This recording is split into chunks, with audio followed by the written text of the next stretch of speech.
பாய். புளியே சேர்க்காம தக்காளி ரசம் இந்த மாதிரி செஞ்சு பாருங்களேன். 2 தக்காளி எடுத்து கழுவி கட் பண்ணிவிட்டு 10 பல் பூண்டு சேர்த்து தண்ணி சேர்க்காம மிக்சியில் அரைச்சிட்டு தனியாக எடுத்து வச்சுக்கலாம்.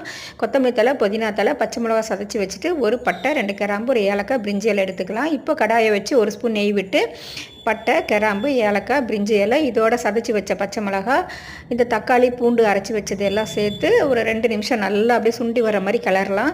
நல்லா கிளறி வரும்போது 1 ஸ்பூன் மஞ்சத்தூள், 1 ஸ்பூன் மிளகாத்தூள் சேர்த்துட்டு 1 நிமிஷம் கிளறி விட்டு புதினா தழை அப்படியே சேர்த்துக்கலாம்.